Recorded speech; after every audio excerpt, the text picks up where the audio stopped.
এটা ষড়যন্ত্র এবং সেই আওয়ামী দোসরদের আর একটা নতুন সুর। এই নতুন সুর দিয়ে আবু জেহেল যেমন মুহাম্মদ রাসূলুল্লাহ সাল্লাল্লাহু আলাইহি ওয়াসাল্লামকে মিরাজের ঘটনা মিথ্যা প্রমাণ করতে পারে নাই, আজকেও বাংলাদেশ জামাত ইসলামীর সততা, দক্ষতা, দেশপ্রেমিকের এই সমস্ত কার্যক্রম জামাতিকরণ হয়েছে বলে হুক্কা হুয়া তোলে আমাদেরকে থামিয়ে দেওয়া যাবে না। বাংলাদেশ জামাত ইসলামীকে বিগত 16 বছর লাঞ্ছনা, অপমান, নির্যাতন, নিপীড়ন করে আমাদেরকে শেষ সীমায় পৌঁছাতে চেয়েছিল। আল্লাহ তাআলা চেয়েছেন তাদেরকে শেষ করবেন, আমাদেরকে উপরে নিয়ে যাবেন। আলহামদুলিল্লাহ, আল্লাহ তাআলা সেই মিরাজেরই একটা অংশ। ইসলামের সাথে যদি কেউ সম্পৃক্ত থাকে, তাহলে দুনিয়ার কেউ আপনার সাথে না থাকলেও আল্লাহ তাআলা যেহেতু চান, তার মর্যাদা তার থেকে কেউ ছিনিয়ে নিতে পারে না। মিরাজ হচ্ছে তার সবচেয়ে বড় প্রমাণ।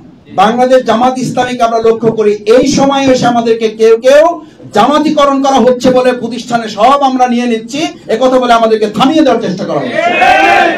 এই কথা সেই আওয়ামী দোসরদের কথা।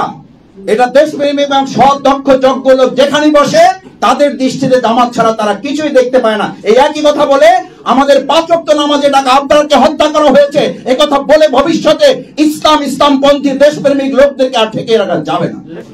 নবী মুহাম্মদ রাসূলুল্লাহ সাল্লাল্লাহু আলাইহি ওয়াসাল্লামকে মিরাজের মাধ্যমে তাকে আসলে শুধু ঊর্ধ্বগমন করানো হয় নাই, তাকে গোটা বিশ্বের জন্য আজ, অতীত এবং ভবিষ্যতের সামগ্রিককে সামনে রেখে সম্মানিত করা হয়েছে।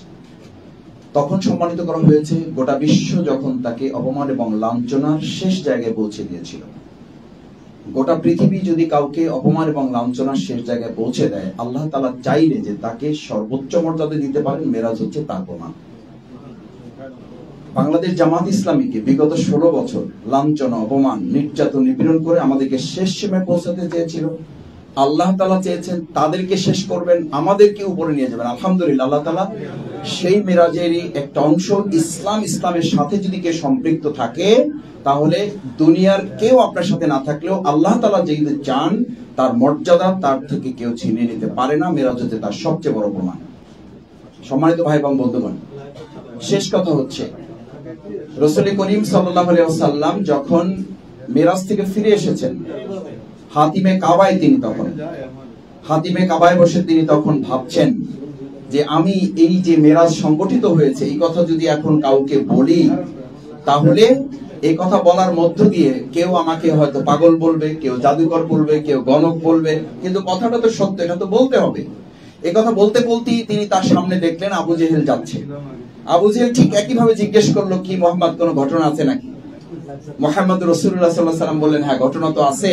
আমি তো গতকালকেই কি করে এসেছি, মেরাজ করে এসেছি। আল্লাহ তাআলা আমাকে এই জায়গায় নিয়ে গেছেন। বলছে, সত্য?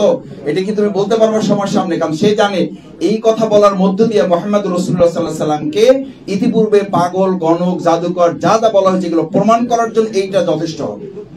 আর আল্লাহ তাআলা পরিকল্পনা করেছেন যে তিনি এই ঘটনাকে শুধু রাসূল সাল্লাল্লাহু আলাইহি ওয়াসাল্লাম না, তার প্রতিপক্ষদেরকে দিয়ে ওটা তিনি প্রতিষ্ঠিত করবেন।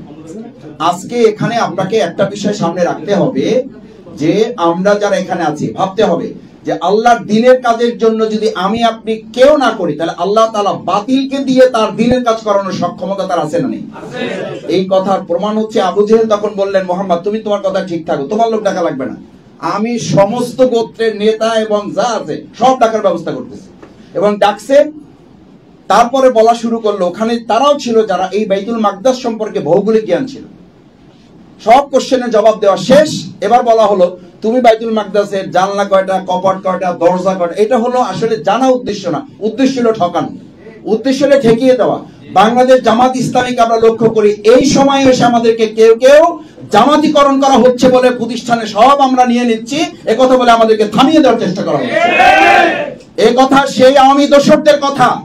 এটা দেশপ্রেমী এবং সৎ, দক্ষ, যোগ্য লোক যেখানে বসে তাদের দৃষ্টিতে জামাত ছাড়া তারা কিছুই দেখতে পায় না। এই একই কথা বলে আমাদের 5 ওয়াক্ত নামাজে ডাকা আব্দারকে হত্যা করা হয়েছে, একথা বলে ভবিষ্যতে ইসলামপন্থী দেশপ্রেমিক লোকদেরকে আর ঠেকে রাখা যাবে না। এটা ষড়যন্ত্র এবং সেই আওয়ামী দোসরদের আর একটা নতুন সুর। এই নতুন সুর দিয়ে আবু জেহেল যেমন মুহাম্মদ রাসূলুল্লাহ সাল্লাল্লাহু আলাইহি ওয়াসাল্লামকে মিরাজের ঘটনা মিথ্যা প্রমাণ করতে পারে নাই, আজকেও বাংলাদেশ জামাত ইসলামীর সততা, দক্ষতা, দেশপ্রেমিকের এই সমস্ত কার্যক্রম জামাতিকরণ হয়েছে বলে হুক্কা হুয়া তোলে আমাদেরকে থামিয়ে দেওয়া যাবে না। আসুন সেই দিন রাসূল করিম সাল্লাল্লাহু আলাইহি ওয়াসাল্লাম বললেন, আমি যখন সব বর্ণনা শেষ করলাম, যখন দরজা, কপার, জানালা, ইট, বালু, রড, সিমেন্টের প্রশ্ন আসলো, আল্লাহ সুবহানাহু ওয়া তাআলা জিবরাইল আমিনকে দিয়ে গোটা বাইতুল মাকদাসের চিত্র আমার সামনে তুলে ধরলেন। বলা হলো, এবার তুমি দেখে দেখে সবকিছু বলে দাও।